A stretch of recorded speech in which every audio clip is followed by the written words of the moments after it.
So welcome you to our online class on Introduction to Ontology. We are discussing a text. You see it.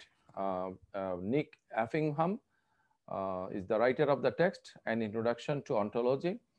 Actually, এই বইটার আমরা একটা chapter আলোচনা করছি number as an entity.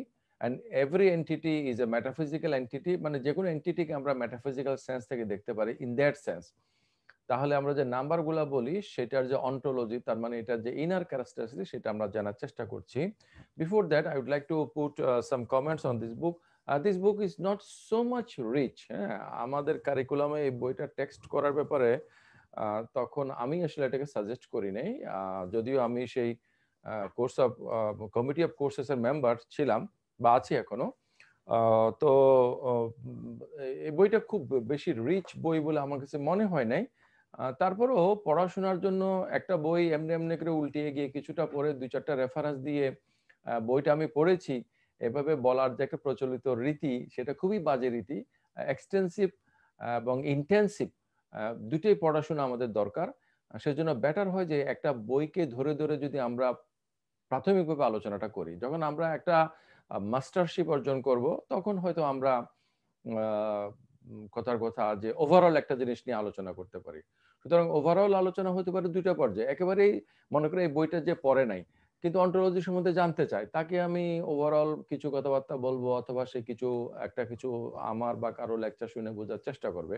যদিও অন্টোলজির উপর আমার কোনো ইজি লেকচার নাই, পাবলিক লেকচার বলতে যেটা বলতে সেটা নাই। খুব সম্ভবত এপিস্টেমোলজি নিয়েও নাই। আমার কাছে যেটা মনে হয় যে সেটা বোধহয় আমার করা উচিত। যাই হোক, কিন্তু তোমরা বাইরের বা যে কেউ বাইরের অর্থাৎ পাশ্চাত্য বিশ্বের তৈরি করা অনেকগুলো কন্টেন্ট সেখানে পাবে। আর আমাদের এদিককার ইন্ডিয়ান সাবকন্টিনেন্টের বা এদিকের যে কন্টেন্ট গুলো, ওগুলো খুব একটা রিচ, ওগুলো আসলে ওই মানে তাদের কোনো সিলেবাস বা কোনো কারিকুলামকে ফলো করে এই লেকচারটা দেওয়া। ওভারঅল একটা বিষয়কে ইন্ট্রোডিউস করা, সেই জিনিসগুলো তোমরা নেটের মধ্যে পাবে, সেগুলো দেখতে পারো।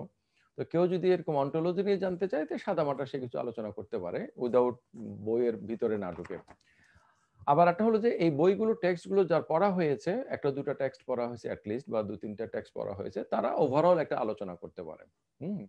তো যাই হোক, এই বইটা খুব বেশি আমার কাছে রিচ মনে হয় নাই। তারপরেও আমি মনে করি যে যে কোনো একটা বই, সেটা যদি এই নিক এফিংহামের বইয়ের মতো মানে মিডিয়াম কোয়ালিটির বইও হয়, সেটা ধরে ধরে পড়া, এর মাধ্যমে কিন্তু আমরা কিছু শিখতে পারি। একটা বিষয়কে জানার জন্য প্রথমে কোনো একটা টেক্সটকে ধরে, কোনো একটা লাইন অফ মানে কিছু একটা ধরে আমাকে শিখতে হবে, জানতে হবে, সিস্টেমেটিক্যালি জানতে হবে, সেটা যে বিষয়টাই হোক না কেন। সেটা এপিস্টেমোলজি বা মেটাফিজিক্স উভয়ের জন্যই প্রযোজ্য। তো যাই হোক, এই বইটার আমরা নাম্বার নিয়ে যে আলোচনাটা করছিলাম, সে আলোচনাতে আমরা গত ক্লাস পর্যন্ত আমরা আলোচনা করেছি ম্যাথমেটিক্যাল রিয়ালিজম। সরি, আমরা যেটা আলোচনা করেছিলাম, হ্যাঁ, রিয়ালিজম, ম্যাথমেটিক্যাল রিয়ালিজমের কিছু আলোচনা রয়ে গেছে, সেটা আমরা আজকে আলোচনা করব, এবং নেক্সট ক্লাসে আমরা অ্যান্টি রিয়ালিজম নিয়ে আলোচনা করব। তো realism, anti realism, mathematical realism, anti realism, তারপরে এরপর আমরা আলোচনা করছি রিডাকশন, একটা জার্মেলুর রিডাকশনের আলোচনা আমরা করেছি।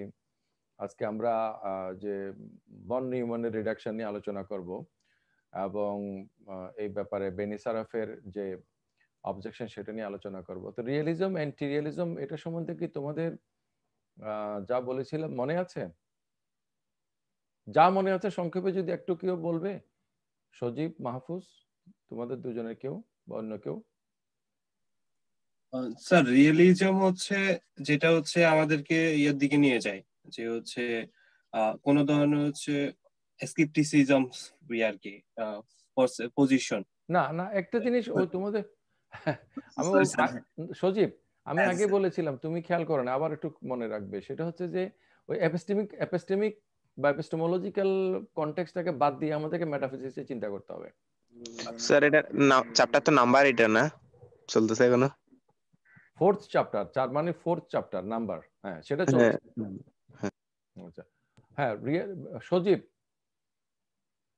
স্কেপটিসিজমের আলোচনাটা হলো যে এপিস্টেমোলজি কনসার্ন আলোচনা। হ্যাঁ, রিয়েলিজম ভার্সেস অ্যান্টি রিয়েলিজমের যে আলোচনাটা, এটা হচ্ছে আমাদের এপিস্টেমিক পজিশনে আলোচনা।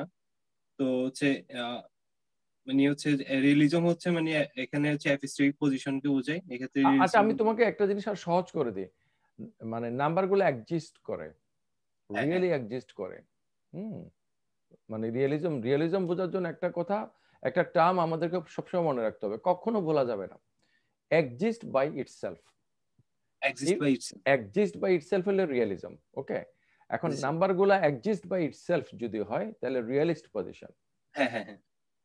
আর যদি হয় যে নাম্বার সম্বন্ধে আমাদের আইডিয়া থাকাটা, এটা গুরুত্বপূর্ণ। নাম্বারটা হচ্ছে যে আমাদের একটা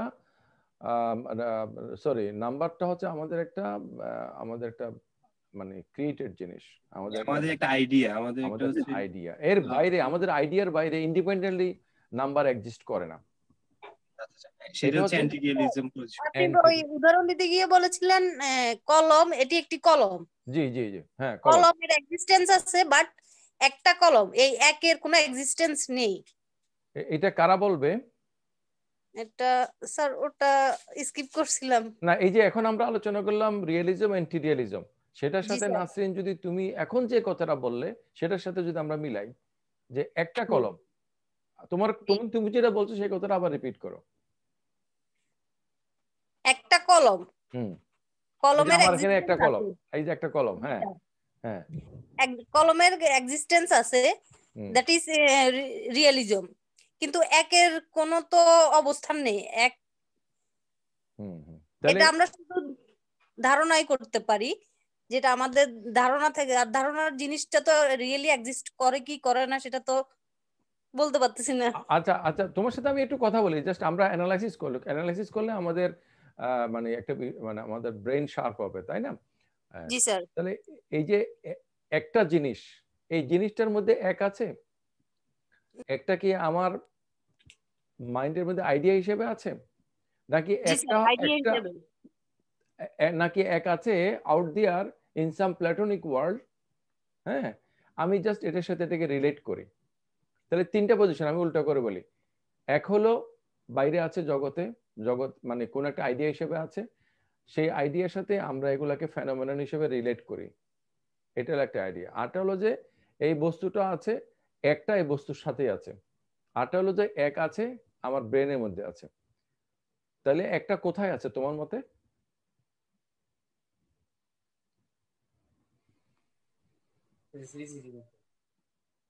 নাসরিন? জি স্যার। তাহলে একটা কি প্ল্যাটোনিক ওয়ার্ল্ডে আছে আইডিয়া হিসেবে, নাকি একটা জিনিসের মধ্যে এক আছে, নাকি আমার ধারণার মধ্যে এক আছে? আমার ধারণার মধ্যে এক আছে। আচ্ছা, তা আমার ধারণাটাই যদি সঠিক হয়, তাহলে আমি যদি চিন্তা করি কথার কথা একটা কলা, তাহলে কি আমার কি পেট ভরবে? একটা কলম, তা দিয়ে কি আমি লিখতে পারবো? আমার ধারণা তো আছে, পারফেক্ট ধারণা।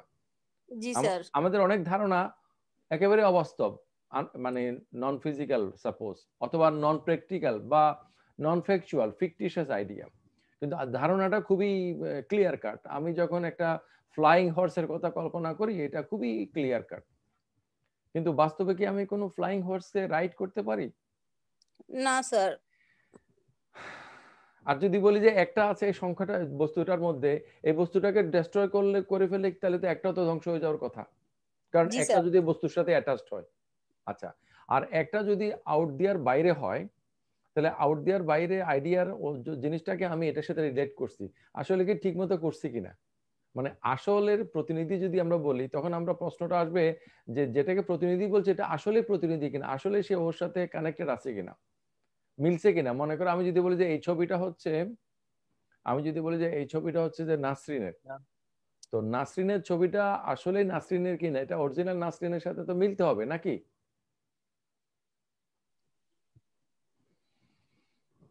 কোথায় গেল নাসরিন, কোথায় গেল, বাকিরাও কোথায় গেল? জি স্যার আছি। তাহলে কি হলো, তাহলে একটা কোথায় আছে? একটা স্যার আমিও এখন কনফিউজড, একটা কোথায় যারা আছে। তাহলে সজীব এর সাথে কথা বলছিলাম, সজীবও খেয়াল করবে, নাসরিনও করবে, সবাই করবে। সেটি হচ্ছে according to the realist position, হ্যাঁ, একটা আছে হয়তো এই বস্তুটার ভিতরে, অথবা প্লেটোর আইডিয়া যেটা বলে সেটার মধ্যে। ওকে, জি স্যার। অ্যাটলিস্ট মানে সংখ্যাটা আমার আইডিয়ার উপর, মানে number is not created by me, number is not simply an idea of me. সংখ্যাটা শুধুমাত্র একটা ধারণা নয়, বরঞ্চ এটা একটা রিয়েল বাস্তব জিনিস, আউট দিয়ার আছে। ওকে, এখন কিভাবে আছে সেটা ভিন্ন আলোচনা। এটা হচ্ছে রিয়েলিস্ট পজিশন। আর অ্যান্টি রিয়েলিস্ট পজিশন হচ্ছে, এখন বুঝে গেছো সজীব, একটু যদি বলো। জি স্যার বুঝছি, যেটা হচ্ছে অ্যান্টি রিলিজ পজিশন হচ্ছে যেটা হচ্ছে আমার আইডিয়ার মধ্যে রয়েছে, মানে আমার ধারণার মধ্যে। রাইট, আমাদের মানে তাইলে হচ্ছে যে অ্যান্টি রিয়েলিস্ট পজিশন হচ্ছে যে the understanding of number is more important than anything. Okay, sir একটু ইন্টারাপ্ট করলাম স্যার, সরি স্যার। স্যার নাম্বারের স্যার মানে রিয়েলিস্টরা বলে যে স্যার নাম্বারগুলো ইন্ডিপেন্ডেন্টলি এক্সিস্ট করে কিন্তু আপনার হচ্ছে প্রপার্টির দ্বারা, এবং অ্যান্টি রিয়েলিস্টরা বলবে কি নাম্বারটা আমার আইডিয়ার মধ্যে মানে আছে। কিন্তু আমার মনে হচ্ছে স্যার যদি স্যার কয়েনের যদি ফিলোসফি দেখি, কয়েন কিন্তু স্যার ফিজিক্যালিস্ট ছিলেন কিন্তু তিনি নাম্বারের ব্যাপারে ছিলেন টোটালি অ্যাবস্ট্রাক্ট। যেমন স্যার আমরা আমাদের শরীরের মধ্যে বা ফিজিক্সের ফিজিক্সের বিভিন্ন রকম পার্টিকেলের কথা বলি, সাবঅ্যাটমিক পার্টিকেলের কথা বলি, এগুলো কিন্তু স্যার প্রথমে ধরে নেওয়া হয় মানে অ্যাবস্ট্রাক্ট আইডিয়া হিসেবে, পরে এগুলোকে প্রুভ করা হয়। ঠিক মানে ফিজিক্যালিস্ট ফিলোসফার বা ফিজিশিয়ান থিওরিটিক্যাল ফিজিস্টরা যেমন স্যার মানে সাবঅ্যাটমিক পার্টিকেল, তারপর হচ্ছে ডিএনএ, যাই হোক যেগুলো আছে আর কি, মানে ইলেকট্রনিক যেসব জিনিসগুলো এগুলো ধারণা করে নেয়। ঠিক একইভাবে মানে যারা আপনার হচ্ছে হলো নাম্বারের ক্ষেত্রে যারা কি বিবেচনা করে নাম্বারটা কি হবে, আসলে নাম্বারটা মাইন্ডের উপরে এক্সিস্ট করে না, নাম্বারটা ইন্ডিপেন্ডেন্টলি এক্সিস্ট করে, বাট এটা একটা হচ্ছে অ্যাবস্ট্রাক্টলি এক্সিস্ট করে। নাইদার হচ্ছে হলো আপনার হচ্ছে কি ফিজিক্যাল আর নর হচ্ছে কি মেন্টাল। এটা কি স্যার এই যে অ্যান্টি রিয়েলিস্ট পজিশনের মধ্যে পড়বে? এটা অ্যাবস্ট্রাক্ট যদি হয় এটা, হ্যাঁ না, এটা অ্যান্টি রিয়েলিস্ট পজিশন, এটা রিয়েলিস্ট পজিশনে পড়বে। বিকজ মানে because it is not subject dependent. Okay okay, subject dependent যদি হয় তাহলে সেটা হবে অ্যান্টি রিয়েলিস্ট পজিশন। আর যদি এটা সাবজেক্ট মানে subject of knowledge, person independent হয়, তুমি অ্যাবস্ট্রাক্টের কথা বললে, তাহলে এটা একটা রিয়েলিস্ট পজিশন হবে। তাহলে এবার আমরা আমাদের মূল আলোচনাটা শুরু করি।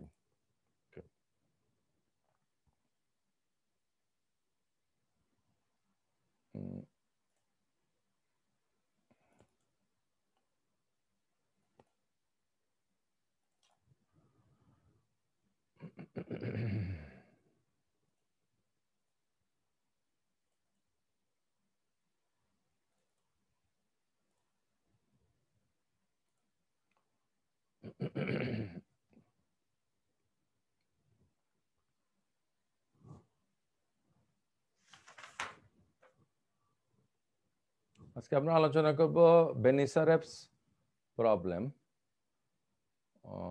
ওয়েল, আচ্ছা,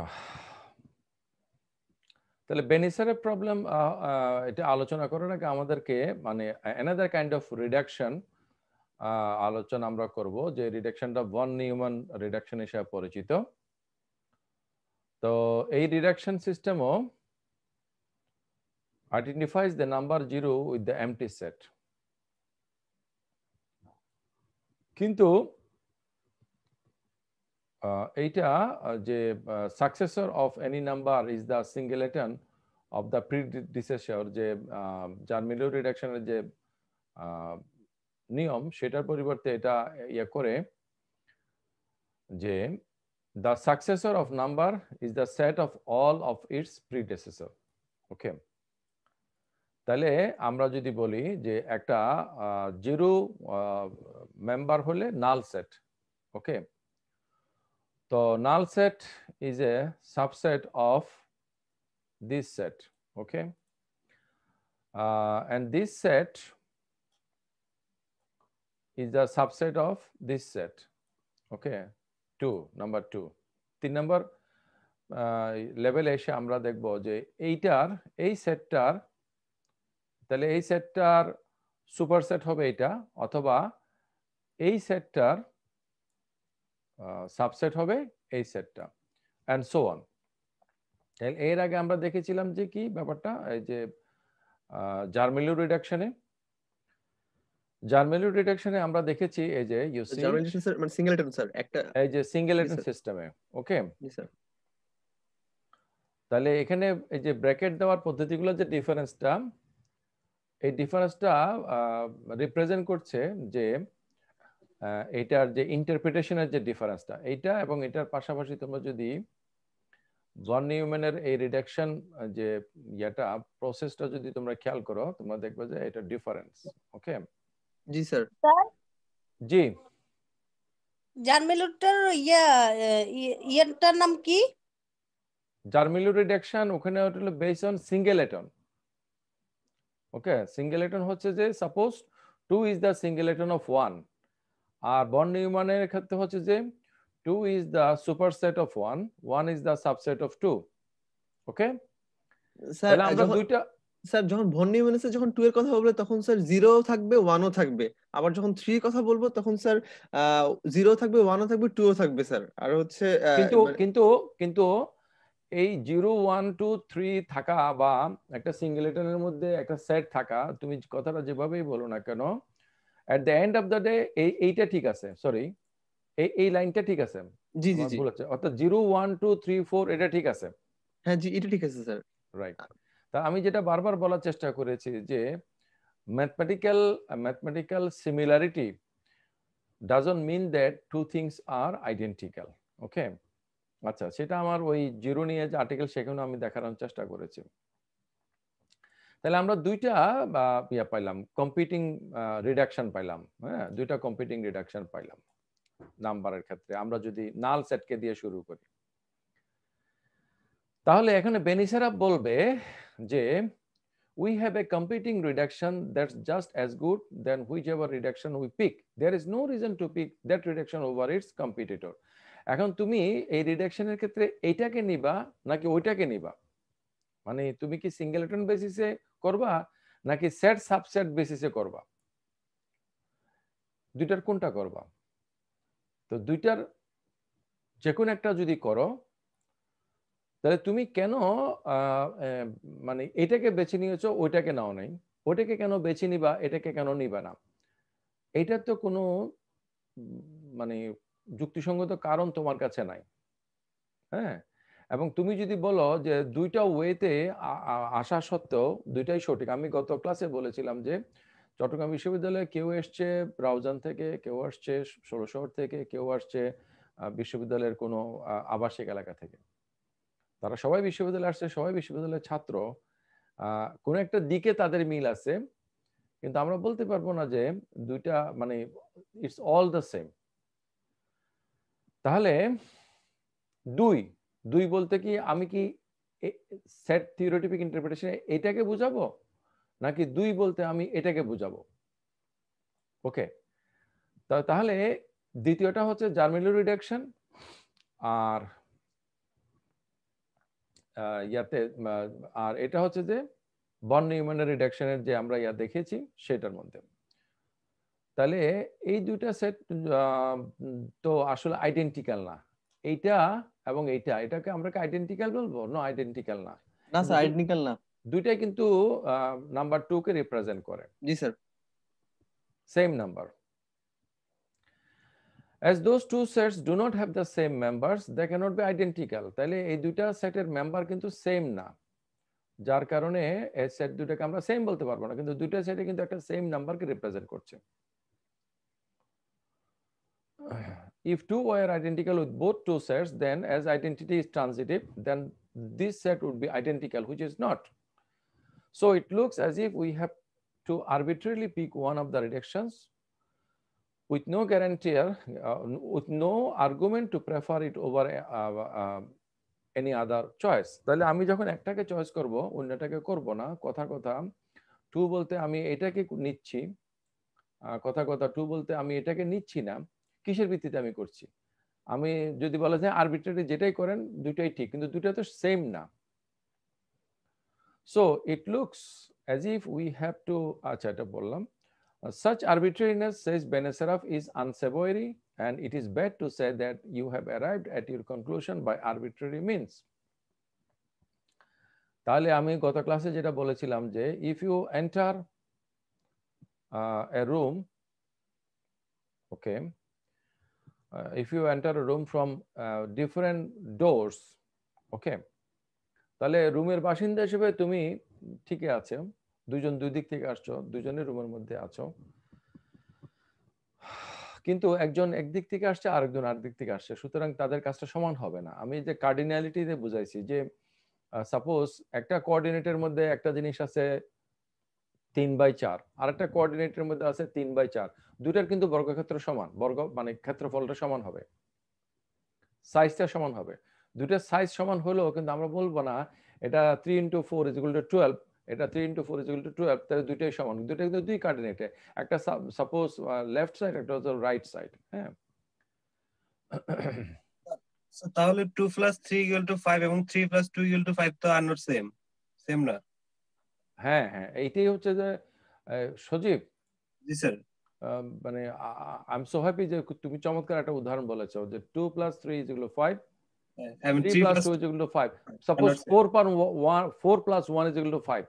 হ্যাঁ হ্যাঁ, ফ্রম রেজাল্ট, আমি আমার ওই যে জিরো সংক্রান্ত আমার যে আর্টিকেলটা, সেটার মধ্যে আমি এটা দেখানোর চেষ্টা করেছি। এটা দুইটা পার্সপেক্টিভ হলো। একটা পার্সপেক্টিভ হলো যে from result oriented perspective, result আমরা কি পেলাম, if that is the base, then all the 5 are the same 5. Same 5. All the 5 is the same 5. Okay. আর আমরা যদি বলি যে রেজাল্ট, কিন্তু আমরা দেখি যে মনে করো তোমরা এথিক্সে যদি আলোচনা করো যে উদ্দেশ্যটা সৎ, প্রক্রিয়াটা ভুল, প্রক্রিয়াটা অসৎ। এখন অসৎ প্রক্রিয়ায় কেউ যদি ওই যে রবিনহুডের মতো সৎ কাজ মানে সৎ উদ্দেশ্যে কিছু করে, তার কাজটা কি ঠিক হবে কি না? ইমানুয়েল কান্ট বলবে যে না, এটা ঠিক হচ্ছে না। হ্যাঁ, এটা ঠিক হওয়ার জন্য পদ্ধতি এবং উদ্দেশ্য দুইটাই ঠিক হইতে হবে। স্যার এই জিনিসটার জন্য আমরা যখন ম্যাথমেটিক্যালি মিডল টার্ম ফ্যাক্টরটা করি তখনই এটা কিন্তু আসে যে না, 3 × 4। আমি যেটা বলতে চাচ্ছি, আমরা ম্যাথমেটিক্সের ডিটেলসে যাব না, কিন্তু মূল কথাটা হচ্ছে যে আমি যখন বলবো 5 মিনিং 2 + 3, আমি যখন বলবো 5 মিনিং 3 + 2, আমি যখন এই যে কার্ডিনালিটি বলে একটা কথা আছে না, আমি এখানে যদি দেখাতে পারতাম, মানে তুমি যদি এভাবে অ্যাক্সিস করো, এই অ্যাক্সিসে তুমি কিন্তু এটা তো সেম না। এটা আমি একটা সহজ উদাহরণ দিয়ে তোমাদেরকে বারবার করে বলি না, যে আমার কাছে মনে করো 40 ফিট বাই 40 ফিট একটা জায়গা আছে, আমি সেখানের মধ্যে ছোট্ট একটা ঘর করতে পারবো, কিন্তু আমার কাছে 800 ফিট বাই 2 ফিট, সেটাও 1600 স্কয়ার ফিট একটা জায়গা থাকে, ওখানে তো আমি একটা ঘর করতে পারবো না। জি স্যার, মানে ইকুয়াল হলে যে ব্যাপারটা আইডেন্টিক্যাল হবে তা না। এক্স্যাক্টলি। তাহলে তুমি যদি ম্যাথমেটিক্স বিশেষ করে সেট থিওরির দৃষ্টিতে দেখো, এগুলো তো কোনো ব্যাখ্যা সেখানে নাই। তাহলে এখন আমি কি কোনো কিছুকে মূল্যায়ন করার ক্ষেত্রে কি তার মানে গোল অথবা অ্যাচিভমেন্ট অথবা আমার যে রেজাল্ট, সেটাকে আমি বিবেচনা করব, নাকি কথার কথা যে যে আমার প্রসেসটাকে আমি মানে ইয়ে করব, কাউন্ট করব। ওকে, আচ্ছা,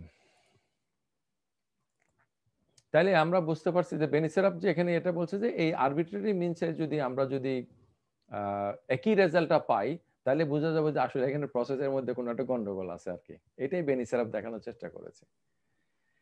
এখন ম্যাথমেটিক্যাল রিয়েলিজমের পক্ষে কয়েন এবং পাটনামের কিছু আর্গুমেন্ট নিয়ে আমরা আলোচনা করব।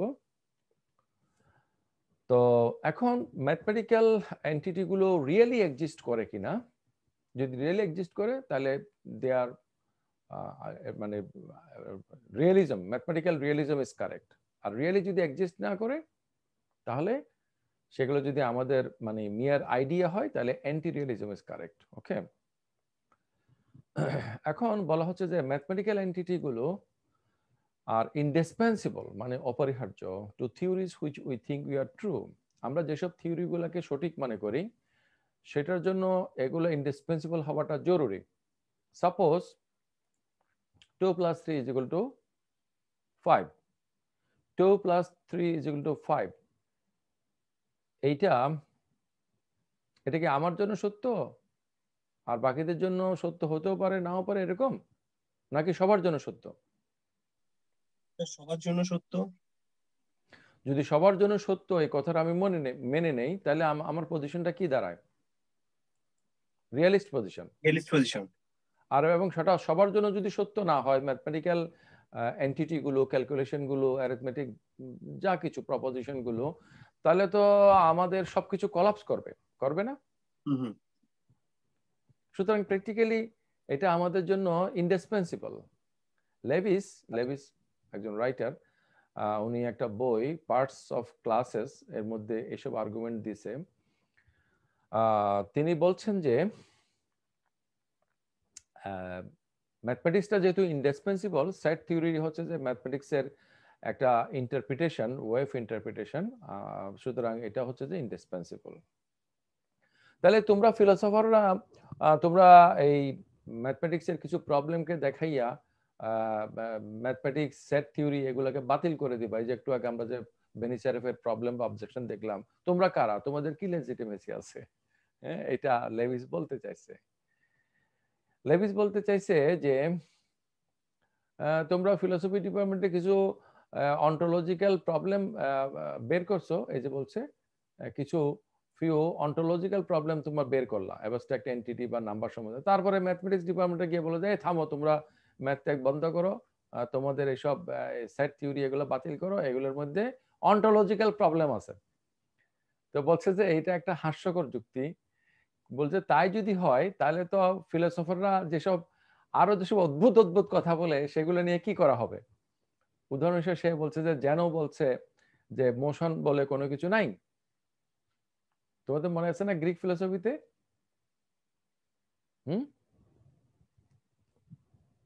জি স্যার। পারমানাডিস কি বলছে? হ্যাঁ, যেন কি বলছে যে কোনো মোশন বলে কোনো কিছু নাই, কোনো কিছু মুভ করে না। তারপরে সবকিছু স্থির, যে একটা তীরকে যদি আমরা ছাড়ি, ওটা বিন্দু বিন্দু আকারে যায়, ওটা স্থির থাকে। যাবে না, কেন যাবে না? এটা যুক্তিটা কি মনে আছে তোমাদের? স্যার মানে ওটা মানে হাফ কখনো ইয়াটাকে ফুলটাকে অতিক্রম করতে পারে না। মানে আমরা যখন হাফ করি তখন ওটা তার ইয়াটাকে অতিক্রম করতে পারে না, ওটা ওই জায়গায় স্থির থাকে। সবকিছু মানে স্থির জায়গায় থাকে আর এটা গতি থাকে না, মোশন থাকে না। আচ্ছা, সজীব বোঝা যাচ্ছে যে এই বিষয়টা সম্বন্ধে বোঝে। তোমরা যারা বাকিরা আছো তারা কি ক্লিয়ার? কবির হোসেন,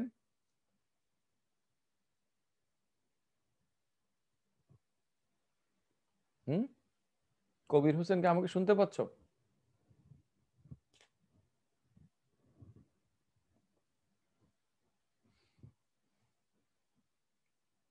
তো লগ ইন করে চলে গেলে তো এটা ক্লাস করা হলো না, এটা তো এথিক্সের খেলাফ। বাদ দাও। ফজলে রাব্বি কানন, আর ইউ ক্লিয়ার? স্যার আরেকটু স্যার জেনারেল প্যারাডক্সের কথাটা বলা যাবে স্যার? আমি কাননকে খুঁজতেছিলাম। স্যার আসসালামু আলাইকুম। ওয়ালাইকুম আসসালাম। হ্যাঁ কানন, এই যে জেনারেল প্যারাডক্সের সম্বন্ধে সজীব যেটা বললো, তোমার কাছে কি ব্যাপারটা কি এই যে কোনো কিছু মুভ করে না, এই যে এটা হাফ ভাগ করে বলার জন্য কি বললো? হাফ মানে স্যার যে স্যার এক্সাম্পলটা দিয়েছিল, একটা তীরের এক্সাম্পল দিয়েছিল, যে একটা তীর গতিশীল হলো, আমরা আপাত দৃষ্টিতে যেটা দেখি গতিশীল, আসলে ওনার দৃষ্টিতে এটা গতিশীল নয়, ওটা তার নিজের জায়গায় স্থির। না, সেটা যুক্তিটা কি? মানে স্যার যুক্তিটার নাম না, যুক্তিটা কি মানে? আচ্ছা তাহলে একটু মাহফুজ হেল্প করো। জি স্যার, ধরা যাক আকিলিস এবং একটা কচ্ছপ দৌড় প্রতিযোগিতায় অংশগ্রহণ করছে। তো একটা কচ্ছপ মানে আকিলিসের আগে 50 মিটার আগে শুরু করছে, এবং মানে আকিলিস 50 মিটার দূরে তার দৌড় প্রতিযোগিতা শুরু করছে। তো এখন জেনারেল প্যারাডক্স হচ্ছে এখানে এরকম জায়গায় যে এক্স হলো 50 মিটার পিছনে এবং ওয়াই হচ্ছে 50 মিটার আগে। এই ওয়াই জায়গাটা থেকে যখন কচ্ছপটা যাবে, তার মানে যখন আবার আকিলি যখন এক্স থেকে 50 মিটার থেকে শুরু করবে, তখন দেখা যাবে যে কি কচ্ছপটাকে কখনো মানে আকিলিস কাটায় উঠতে পারবে না, কারণ যখনই সে 50 মিটার যাবে তখনই দেখা যাবে যে কি কচ্ছপটা 50 মিটার আগায় যাচ্ছে। এটাই হচ্ছে মূলত জেনারেল প্যারাডক্স, মানে কখনো অতিক্রম করতে পারবে না মানে কচ্ছপটাকে আর কি। এটা হচ্ছে জেনারেল প্যারাডক্স। আচ্ছা, হ্যাঁ, এই যারা বোঝো না আজকে এটা নিয়ে ডিটেলস আলোচনা করার সুযোগ নয়, আমি সংক্ষেপে তোমাদের জন্য বলছি জাস্ট 1 মিনিটে। সেটা হচ্ছে যে আমি যদি এতটুকু জায়গা মানে করতে হয়, সরি, এতটুকু জায়গা যদি আমি কভার করতে হয়, তাহলে এর অর্ধেক জায়গা আমাকে কভার করতে হবে। অর্ধেক জায়গা কভার করার জন্য বাকি অর্ধেক কভার করতে হবে। তাহলে ওইটা আকিলিস যখন শুরু করবে তখন কচ্ছপটাও আগাবে। ওকে, আকিলিস যদি কচ্ছপের আগের জায়গাতে আসে, ওই কচ্ছপের আগের জায়গা থেকে কচ্ছপ যতটুকু আগেছে সেটুকু তাকে আগাইতে হবে। কিন্তু সেটুকু আগাইতে গেলে কচ্ছপ কিন্তু আবারও আগাবে, কারণ দুজনেরই তো মানে মুভ করছে। জি স্যার। এটা আর কি। এটা তো আপনার কনস্ট্যান্ট গ্যাপ থিওরি হয়ে গেল।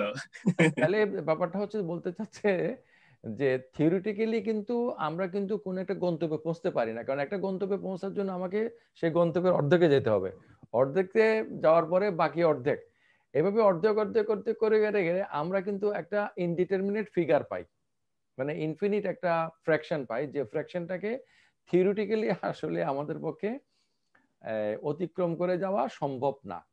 তো যদি থিওরি, জি স্যার কচ্ছপটা যদি আমাদের ক্লাস জি বা ইয়ার গুলা, আচ্ছা, এই অন্তরা কিছু বলতে চেয়েছিলে, নাসরিনের কথা শুনবো। স্যার খরগোশটা যদি কচ্ছপের মানে দ্বিগুণ গতিতে দৌড়ায় তখন তো অতিক্রম করতে পারবে। আচ্ছা, সেটা নিয়ে তো একদিন আমরা আলোচনা করলে ভালো হবে। সেটা হচ্ছে যে দ্বিগুণ গতিতে দৌড়াক আর যে গতিতে দৌড়াক না কেন, থিওরিটিক্যালি এটা পৌঁছবে না। জি স্যার। কিন্তু দ্বিগুণ গতিতে না দৌড়াইলেও স্বাভাবিক গতিতে দৌড়াইলেও পৌঁছতে পারবে বা এই করতে পারবে। সেটা হচ্ছে যে যদি আমরা একটা নির্দিষ্ট টাইমের আলোকে চিন্তা করি যে এই দূরত্বটা অতিক্রান্ত হচ্ছে, এই টাইম ফ্র্যাকশনটা অতিক্রম করছে, এবং টাইম ফ্র্যাকশনটা হচ্ছে যে একটা ফাইনাইট ফ্র্যাকশন, তাহলে কিন্তু এটা কিন্তু মিলানো সম্ভব। কিন্তু টাইম ফ্র্যাকশনটা ইটসেলফ যদি ইনফাইনাইট হয় স্পেস ফ্র্যাকশনের মতো, তাহলে কিন্তু কোনোভাবে এটা সম্ভব হবে না থিওরিটিক্যালি। হ্যাঁ, তো যাই হোক, মূল কথাটা হচ্ছে যে লেভিস বলতে যাচ্ছে তোমরা ফিলোসফাররা যে কত অদ্ভুত কথা বলো, সেগুলো একটা উদাহরণ, যে আনসেলেম একটা গডের কথা বলছে, যে কেমন গড, যে being exist such that no being more powerful could be conceived. যে তুমি এর চেয়ে বেশি কিছু কল্পনা করতে পারো না, তোমার কল্পনার সবচেয়ে বড় যেটা সেটাই হচ্ছে গড। তাহলে কল্পনা আমি সবচেয়ে বড় একটা বৃত্ত কল্পনা করলাম, এবং আনসেলেমের যুক্তি অনুসারে সেটা হবে মানে god or something of god or YONO মানে কোনো না কোনো কিছু গড ক্যাটাগরির। হ্যাঁ, আইডিয়ালিজমে যারা বিশ্বাস করে তারা বলে যে এভরিথিং ইজ মেন্টাল, সবকিছু মাইন্ডের মধ্যে আছে। কেমন একটা অদ্ভুত কথা। পেট্রিশিয়া এবং পল চার্লসল্যান্ড যারা এলিমিনেটিভ মেটেরিয়ালিজমের কথা বলেছে, তারা বলছে যে no one believes anything, believe বলে কোনো কিছু নাই। হ্যাঁ, কারণ বস্তুবাদীরা বিশ্বাস করে যে বিশ্বাসের কোনো যৌক্তিকতা নাই, যদিও বস্তুবাদ ইটসেলফ একটা বিশ্বাস। এরকম অনেকগুলো বিষয়ের উদাহরণ তিনি দিয়েছেন এবং বলছে দেওয়া যেতে পারে, যেগুলো হচ্ছে যে ফিলসফিক্যাল ইনকনসিস্টেন্সি এবং হোয়াট শুড উই সে, যে অদ্ভুত কথাবার্তা।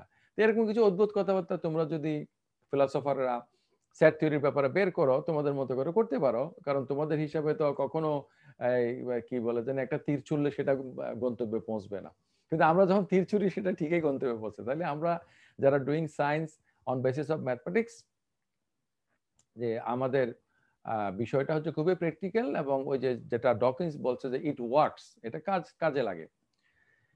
তাহলে বলছে যে according to Lewis the philosophical opinion এবং ম্যাথমেটিক্যাল অ্যাসাম্পশন, এই দুইটার মধ্যে যদি একটা কম্পিটিশন হয়, বলছে ফিলসফাররা সেখানে খুব একটা ভালো করবে না। তো সেই কারণে লেভিসের মত হচ্ছে we should accept the existence of set, এবং লেভিসের এই কথার অনুরূপ ইয়েটা একটু আর একটু ইয়ে করেন তো, নিয়ে আমি একটু স্ক্রিনশট নিব। Which one? উপর উপর আর একটু উদাহরণগুলা। এটা জি স্যার। হ্যাঁ, দাও নাও। পুরো কি একটা আসে, এই কন্টেন্টটা তোমরা পেয়ে যাবে, তোমাদেরকে আমি ফুল রেডি হওয়ার পরে দিয়ে দিব, ডোন্ট ওয়ারি। ওকে, এবং কোয়াইন, ডব্লিউভিও কোয়াইন এবং হিলারি পাটনাম, তারা এই ম্যাথমেটিক্যাল রিয়ালিজমের পক্ষে বলেছে যে ম্যাথমেটিক্যাল এন্টিটিস, তোমরা দেখো এখানে আছে, ম্যাথমেটিক্যাল এন্টিটিস আর indispensable to science,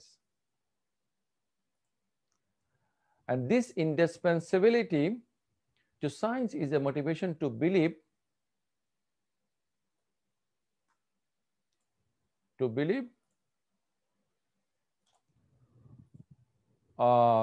realism about mathematical entities, যেমন নিউটনের গ্র্যাভিটেশনের সূত্র। ওকে, আমরা নিউটনের গ্র্যাভিটেশন সূত্র ব্যবহার করে চাঁদের মধ্যে রকেট পাঠিয়েছি এবং নানা ধরনের কাজকর্ম চলছে। এখন এই যে নিউটনের যে সূত্র তোমরা দেখতে পাচ্ছ, যে মনে করো এটা একটা মাস, এটা একটা মাস, তাহলে এই দুইটা মাসের মধ্যে এটার কতটুকু ভর, এটার কতটুকু ভর এবং এটার মধ্যে কতটুকু দূরত্ব, এগুলোকে আমরা হিসেব করে এটার যে গ্র্যাভিটেশনাল ফোর্স সেটা আমরা বের করতে পারি। তাহলে এই গ্র্যাভিটেশনাল ফোর্স বের করার ক্ষেত্রে একটা গ্র্যাভিটেশনাল কনস্ট্যান্ট, এই যে জি স্যার, কাজ করে। তাহলে তোমার সাথে আমার দূরত্ব, তোমার সাথে ওর দূরত্ব, চাঁদের সাথে সূর্যের দূরত্ব, যেটার সাথে যেটার দূরত্ব হোক না কেন, গ্র্যাভিটেশনাল যে কনস্ট্যান্ট সেটা কিন্তু কনস্ট্যান্ট হিসেবে থাকবে। তাহলে ম্যাথের ব্যাপারগুলো, নাম্বারগুলো, সেগুলো যদি রিয়েলিস্ট পজিশনে যদি না থাকতো, এটা যদি জাস্ট আমাদের একটা ইমাজিনেশন হতো, তাহলে এটার কনস্ট্যান্ট থাকা এবং এটার ভিত্তিতে আমরা বাস্তবে জগৎটাকে মানে ডিল করতে পারা, আমাদের যা কিছু করছি, এটা কিভাবে সম্ভব হচ্ছে। গ্র্যাভিটেশনাল কনস্ট্যান্টের কথা এখানে বলা হয়েছে 6.7 ইন্টু 10⁻⁻11। তাহলে দেখা যাচ্ছে যে নাম্বার ছাড়া গ্র্যাভিটেশনাল কনস্ট্যান্টটা কাজ করবে না এবং আমাদের কোনো কিছুই সেখানে কাজে লাগবে না। সেজন্য কয়েন এবং পাটনাম তারা মনে করে যে numbers R indispensable to science. এই যে কয়েন এবং পাটনামের যে পজিশন, রিয়েলিস্ট পজিশন, এটা হচ্ছে যে an assumption for naturalism. Naturalism তোমরা জানো, a way to find naturalism হচ্ছে কি, a way to find out about the world through scientific means। তাহলে সায়েন্স যেভাবে কাজ করে সেটাকে প্রায়োরিটি দিয়ে, সেটাকে অগ্রাধিকার দিয়ে, সেটাকে ফর গ্রান্টেড ধরে নিয়ে এনি প্রবলেম ইনক্লুডিং ফিলসফিক্যাল প্রবলেমগুলোকে সমাধান করার চেষ্টা করা, এই যে থিওরি, এই থিওরিকে বলে ন্যাচারালিজম। তোমরা এটা খুব ভালো করে জানো, এটা হচ্ছে ন্যাচারালিজম। আর এটার এটা কি, এটার বিকল্প হচ্ছে নন ন্যাচারালিজম। ওকে, যাই হোক, সেটা তোমরা বোধহয় ম্যাথমেটিক্সে অনেক পড়াশোনা করেছো, এটার দিকে আমরা যাচ্ছি না। অ্যালান বেকার নামে একজন ইভলিউশনারি বায়োলজিস্ট, তিনি ইভলিউশনারি বায়োলজির উদাহরণ দিয়ে, এখানে একটা ডিটেলস উদাহরণ আছে যে একটা পোকা মাটির নিচে থাকে, সেটা কোনো কোনো সময় 13 বছর, কোনো কোনো সময় সেটার আরেকটা ভেরিয়েশন থাকে 17 বছর। তো দুইটা পোকা একসাথে মাটি থেকে বের হয় না, একটা 13 বছরের মাথায় বের হয়, একটা 17 বছরের মাথায় বের হয়। হ্যাঁ, তো এই জিনিসটা কেন মেনে চলে?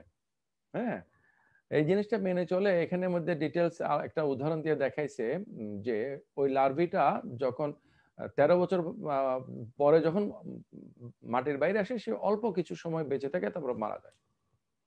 তো এই যে নাম্বারগুলো, যে ফিবোনাচ্চি নাম্বার সিরিজের ব্যাপারে তোমরা হয়তো দেখেছো যে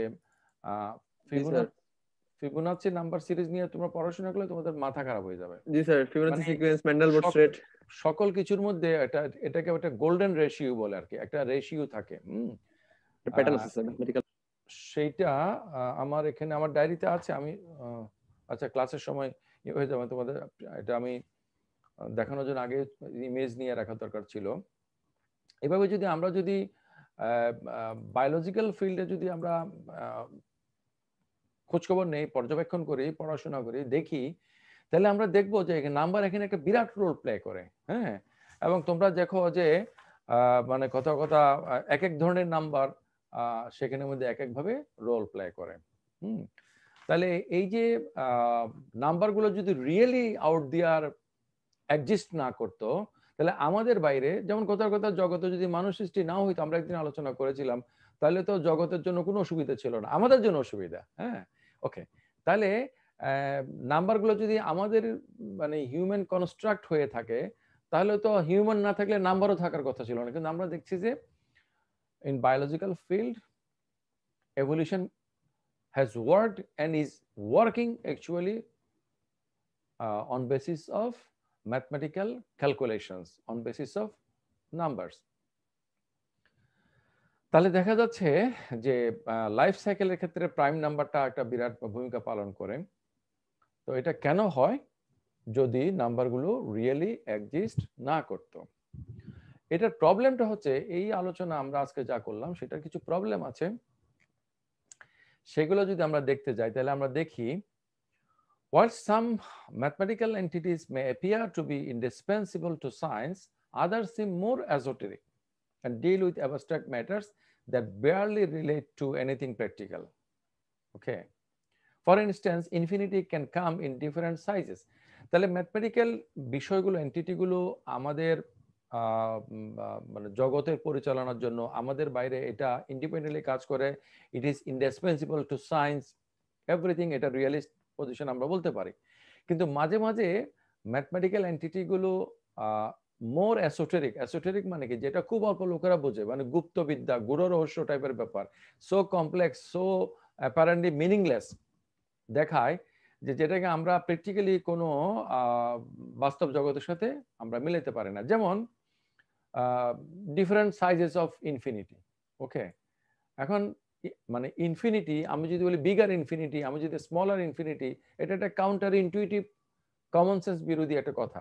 কিন্তু আমরা যদি ম্যাথমেটিক্যাল ক্যালকুলেশন করি তখন আমরা দেখি যে জোড় সংখ্যার ইনফিনিটি তাহলে জোড় ইনফিনিটি, বেজোড় সংখ্যার ইনফিনিটি বেজোড় ইনফিনিটি, কথা বললাম।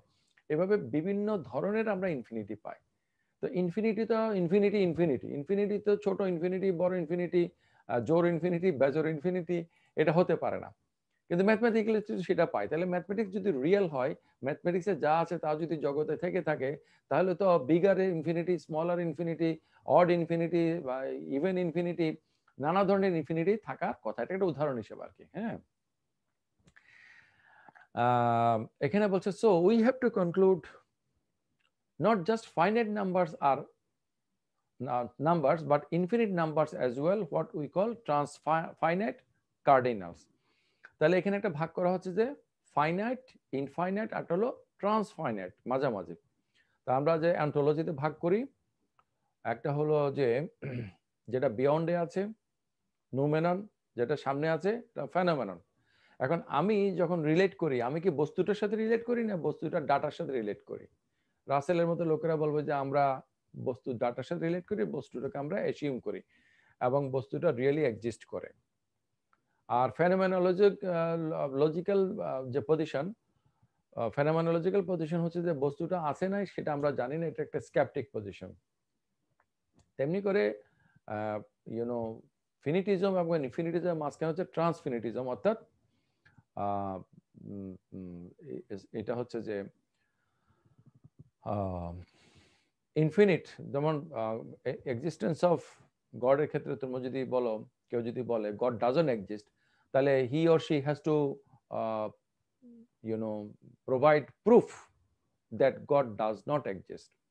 Okay, কেউ যদি বলে যে না, I don't know whether God exists or not, I'm agnostic, তার পজিশনটা প্র্যাকটিক্যালি অ্যাথিস্টিক পজিশন, কিন্তু ওই যে বার্ডেন অফ প্রুফ থেকে সে এক ধরনের মুক্তি পায়। তো আমরা যখন বলি ইনফাইনাইট, সেটার প্রবলেম থেকে আমরা কিছুটা রেহাই পাওয়ার জন্য একটা কথা আমরা বলতে পারি ইন বিটুইন ট্রান্সফাইনাইট। তাহলে transfinite numbers describe the sizes of infinite sets. Cardinal numbers are a generalization of the natural numbers used to measure the cardinality, means size of the sets.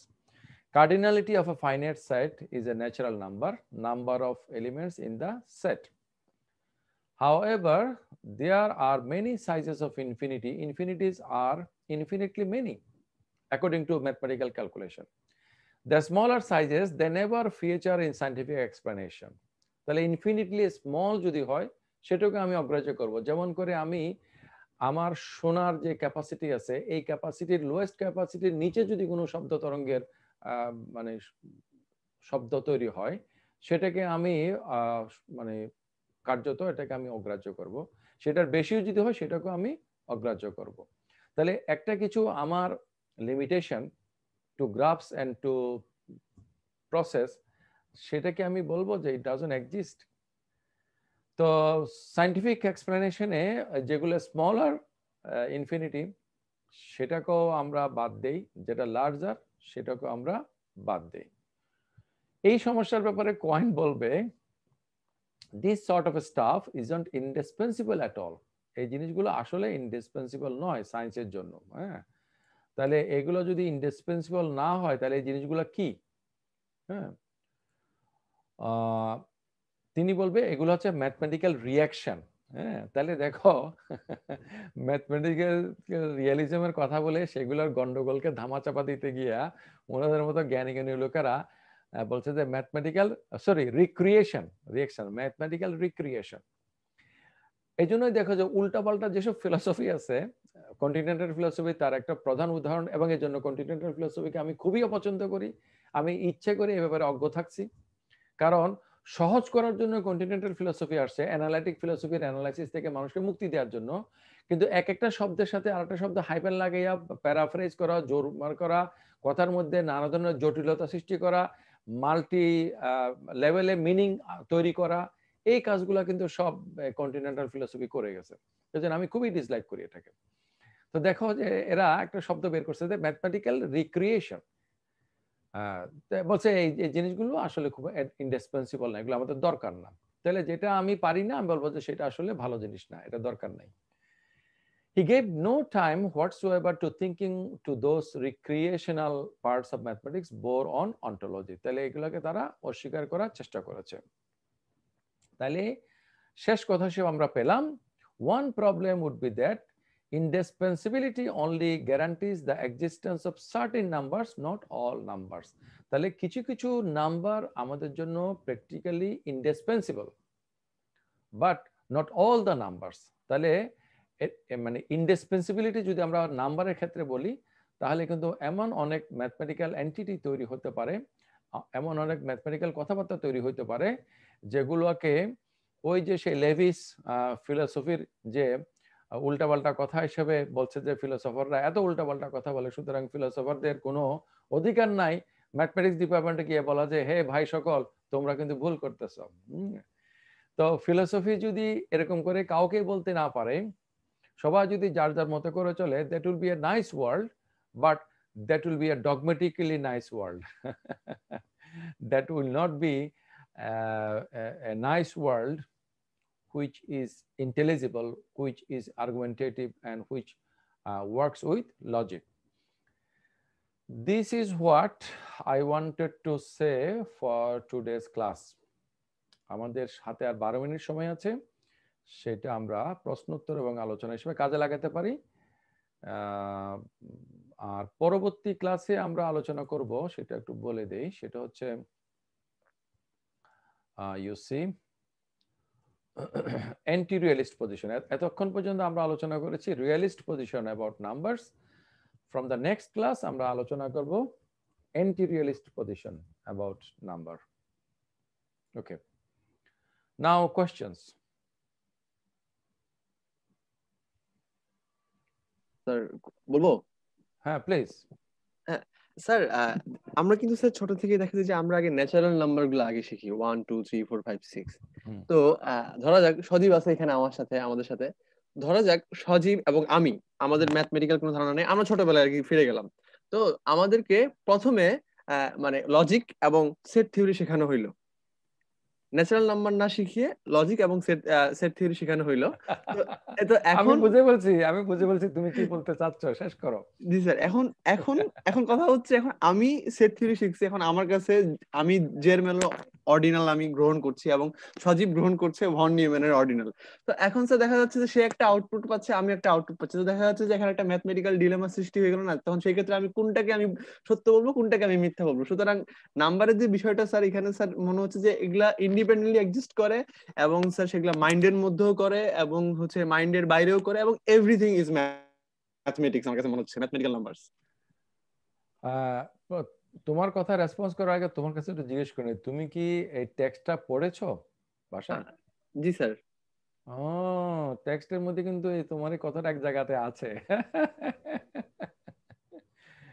হ্যাঁ হ্যাঁ হ্যাঁ, তো ভেরি ফাইন। তো আমি একজনকে পেলাম যে ক্লাসে আসার আগে দিয়ে ক্লাসের বিষয়গুলো পড়ে আসছে।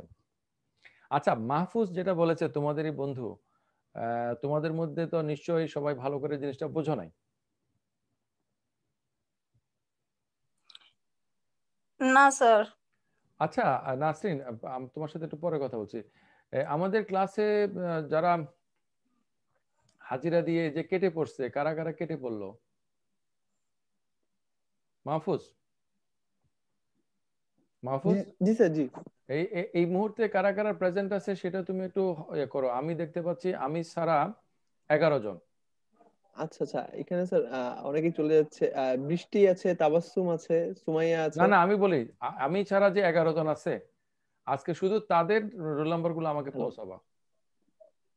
ওকে, আচ্ছা, ওকে স্যার, বাকিদের ওকে রোল ওকে নাম্বার ওকে গুলো আমি ওকে স্যার, কাউন্ট করছি না।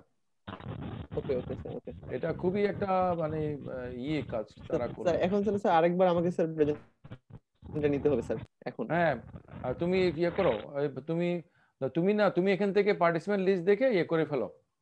পার্টিসিপেন্ট লিস্ট দেখে ট্রুকে ফেলো। তোমার কথা মাহফুজ স্ক্রিনশট নিয়ে ফেল, তাহলে হয়ে যাবে কে কে প্রেজেন্ট আছে। স্ক্রিনশট নিয়ে ফেলো, নিয়ে ফেলো। এভাবে তো হতে দেওয়া যায় না। পার্টিসিপেন্ট স্ক্রিনশটটা, তাহলে 12 জনেরটা চলে আসবে। 12 জন মানে আমি সহ 12 জন, আমি ছাড়া 11 জন। আপনিও তো প্রেজেন্ট আছেন। না, আমি তো, আমার তো হাজিরা দিতে হবে না, এটার উপর আমার উপর কোনো নাম্বারও দেওয়া লাগবে না। সেজন্য। আচ্ছা, তো ব্যাপারটা হচ্ছে যে মাহফুজ এই কাজটা করতে থাকো। মাহফুজের কথাটা আমি তোমাদেরকে বোঝাই। সেটা হচ্ছে এবং এরপর আমি তাবাসসুমকে জিজ্ঞেস করবো যে তুমি পয়েন্টটা বুঝতে পারছো কিনা। সেটি হচ্ছে যে মনে করো ন্যাচারাল নাম্বারটা না শিখে যদি ছোটবেলায় যদি সজীব এবং মাহফুজ দুজনেই মানে এই যে সেট থিওরি পড়লো, এবং সেট থিওরি পড়তে গিয়ে একজন একটা ইন্টারপ্রিটেশন পড়লো, আরেকজন আরেকটা ইন্টারপ্রিটেশন পড়লো। তারপরে যখন তারা বড় হয়ে যখন নিজেরা মুখোমুখি হলো, তখন তো তারা একটা কনফ্লিক্টের সম্মুখীন হবে। এবং এই কনফ্লিক্টটা শুধু তাদের নিজেদের মধ্যে হবে সেটা না, সেটা তাদের বাস্তব জগতের সাথেও কনফ্লিক্ট তৈরি করবে। তাহলে আমরা কিভাবে বলতে পারি যে ম্যাথমেটিক্যাল এন্টিটিস গুলো রিয়েল, হ্যাঁ, not dependent on our human understanding? এটা আমরা কিভাবে মেনে নিতে পারি? তাবাসসুম? জি স্যার। হ্যাঁ, আমরা আজকে ক্লাসে যা আলোচনা করলাম এবং এখন যেটা বললাম সেটার আলোকে তুমি কি বুঝছো একটু যদি সংক্ষেপে বলতে। স্যার মাহফুজের কোয়েশ্চেনটা স্যার বুঝতে পারছি আমি।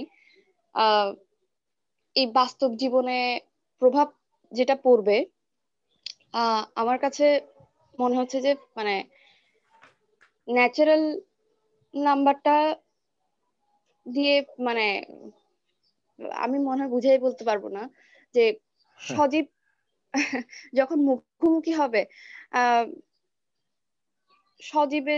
সজীব মনে হয় মানে বেশি ইয়ে করতে পারবে, কারণ ও ন্যাচারাল নাম্বারটা শিখে আসছে এবং আশেপাশের না না, মানুষের সাথে ন্যাচারাল নাম্বার দুজনের কেউই শিখে নাই। দুজনের কাউকে ন্যাচারাল নাম্বার দিয়ে আমরা শুরু করি সেটা শিখে নাই, তাদেরকে সেট থিওরি দিয়ে শুরু করা হয়েছে। তো সেট আমি থিওরির বুঝতে ক্ষেত্রে পারিনি। মনে করো 1 2 3 4 এটা জার্মিলো রিডাকশন অনুসারে শিখছে মাহফুজ। 1 2 3 4 এটা বন নিউম্যান রিডাকশন হিসেবে শিখছে কথা কথা সজীব। তারপরে দুজনের কি আন্ডারস্ট্যান্ডিং, দুজনের রিয়েলাইজেশন সেম হবে? তাদের কনফ্লিক্ট হবে কিনা, হলে সেটা কিভাবে সমাধান করা যাবে এবং বাস্তব জগতের সাথে এটা কিভাবে মিলবে? Sir I find it very difficult. আচ্ছা আচ্ছা, হ্যাঁ, ডিফিকাল্ট নয় ব্যাপারটা। মাহফুজ কি আরেকটু ক্লিয়ার করবে? 1 মিনিট।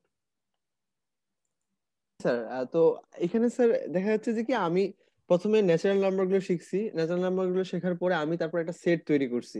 এখন পরে সেই সেট থিওরিটাকে আমাকে মনে হচ্ছে আমি বলছি যে কি এটা ম্যাথমেটিক্স এর জন্য ইন্ডিসপেন্সিবল বা অপরিহার্য। তো এখানে এখানে দেখা যাচ্ছে যে সেট থিওরিটিক যে ইন্টারপ্রিটেশনটা, মানে যে জেরমেলো এবং হচ্ছে ভন নিউম্যান, তারা কিন্তু দুইজনে দুইভাবে দিয়েছেন। তো সেই সেই অনুযায়ী যে নাম্বারের ব্যাখ্যাগুলোর ক্ষেত্রে মানে সাকসেসর এবং প্রিডেসেসর, মানে যখন জেরমেলো বলছেন কি যখন 0 1 2 3, তার মানে এখানে শুধু যখন 2 আসছে তখন 2 থেকে শুধু কেবলমাত্র 1টা আসছে। কিন্তু ভন নিউম্যান বলছেন যে না, যখন 2 বলবো তখন আমি 2 এর সাথে 0 এবং 1ও থাকবে, শুধু 1 না, 0 এবং 1ও থাকবে। তো এখানে স্যার মানে মেইন ডিফারেন্সটা আর কি মূলত আর কি যে জেরমেলো এবং হচ্ছে ভন নিউম্যানের সেট থিওরির মধ্যে আর কি। হুম। তো হ্যাঁ, ইয়েতে তাবাসসুম, হ্যালো,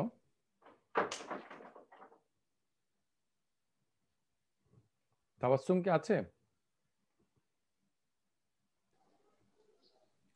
মাহফুজ, আমাকে শোনা যাচ্ছে? শোনা যাচ্ছে। তাবাসসুম হয়তো ডিসকানেক্ট হয়ে গেছে স্যার নেটওয়ার্ক আচ্ছা প্রবলেমের কারণে। আচ্ছা আচ্ছা। তো মনে করো যে আমরা যদি এখানে দেখাই, স্ক্রিনটা আবার একটু যদি দেখাই, ওকে,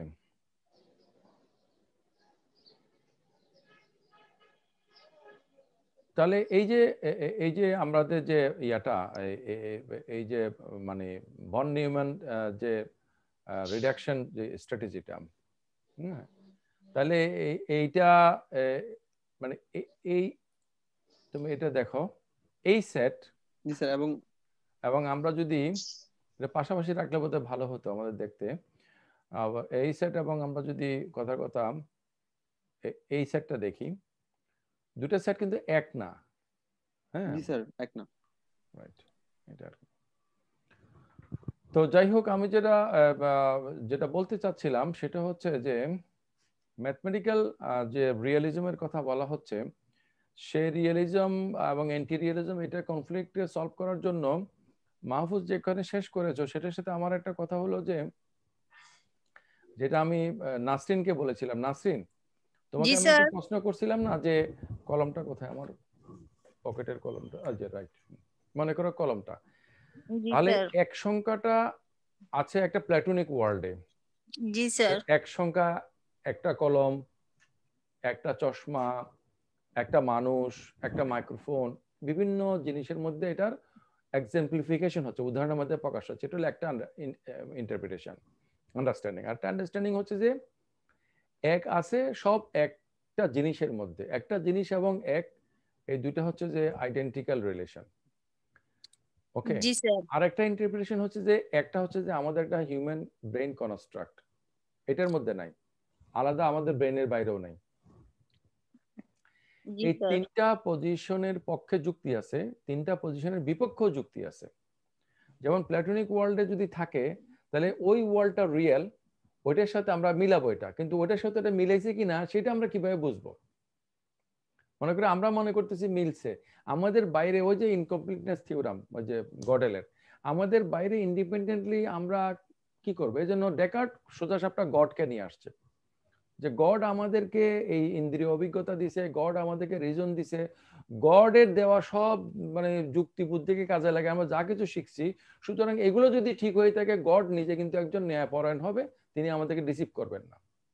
ওকে, আচ্ছা, কিন্তু তুমি তো কিন্তু একটা আলোচনার মধ্যে তুমি যখন গডের মতো বিগ ব্রাদারকে নিয়ে আসবে, তখন আলোচনাটা কিন্তু ভন্ডুল হয়ে পড়ে, এবং আলোচনার সমস্যাটা কিন্তু ওই বিষয়টা থেকে গডের এক্সিস্টেন্সে শিফট হয়ে যায় বা সেটার উপর নির্ভরশীল হয়ে পড়ে। এটা হচ্ছে গড হাইপোথিসিসের প্রবলেম। তুমি যদি বলো যে এক সংখ্যাটা একের সব জিনিসের মধ্যে প্রকাশিত, তাহলে একের জিনিসগুলো সব যদি ধ্বংস করে ফেলা হয় তাহলে এক থাকবে কিনা? যদি বলে যে না, একের সব জিনিস ধ্বংস করা সম্ভব না, কিন্তু ম্যাথমেটিক্যালি কিন্তু এরকম আমরা কিছু নাম্বার তৈরি করতে পারি যে নাম্বারগুলো কিন্তু রিয়েলি এক্সিস্ট করে না, সেগুলো কিন্তু রিয়েল নাম্বার। তুমি কি বলবা যে -1 কিন্তু আনরিয়েল বলবা, নন এক্সিস্টিং বলবা? না স্যার, -1 যেহেতু লিখেছি এটা এখন জগতের মধ্যে কি নাই হয়ে আছে এমন একটা জিনিস আছে? হতে পারে? না স্যার। আছে তো নাই তো নাই, কিন্তু নাই হয়ে আছে, নাই হওয়াটা বাস্তব, থাকাটা বাস্তব। নাই হয়ে আছে বলে -1 যে আমরা একটা এন্টিটি ঠিক করি, এই এন্টিটিটা হচ্ছে একটা ম্যাথমেটিক্যাল রিয়ালিটি। ওকে, তাহলে দেখা যাচ্ছে যে রিয়ালিটিটা শুধুমাত্র বস্তু কেন্দ্রিক থাকে, এই কথাটাও ঠিক না।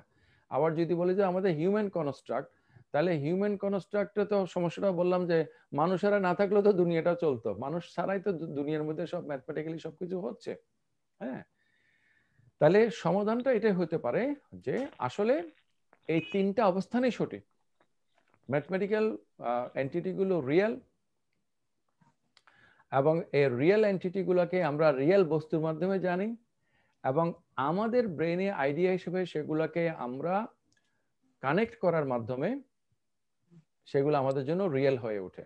ওকে, তো তোমরা যদি এই বিষয়ে আগ্রহী হও তাহলে আমাদের যে ফিলোসফিক্যাল অ্যাসোসিয়েশন আমরা করেছি সেটার একটা সেশনের আলোচনার মধ্যে আমরা ইউনিভার্সাল পার্টিকুলার রিলেশন নিয়ে একটা সহজ সরলভাবে আলোচনা করতে পারি। হ্যাঁ, সেটাতে আমি মূলত দেখাবো যে ইউনিভার্সালকে যখন পার্টিকুলার জানে তখন কিন্তু ইউনিভার্সালের যে ইউনিভার্সালিটি সেটা কোনো না কোনো ভাবে কিন্তু খণ্ডিত হয়ে যায়। জি স্যার। হ্যাঁ, তৎসত্ত্বেও কিন্তু পার্টিকুলার মনে করে this universal is the universal. হ্যাঁ, এটা আর কি। তো এইটা নিয়ে আমরা আলোচনা করব। তো আজকের ক্লাসে তাহলে আমরা এখানে শেষ করতে পারি, আর কারো যদি প্রশ্ন থাকে। Okay sir. So thank you very much. See you in the next class with the next topic, anti-realism about mathematical entities.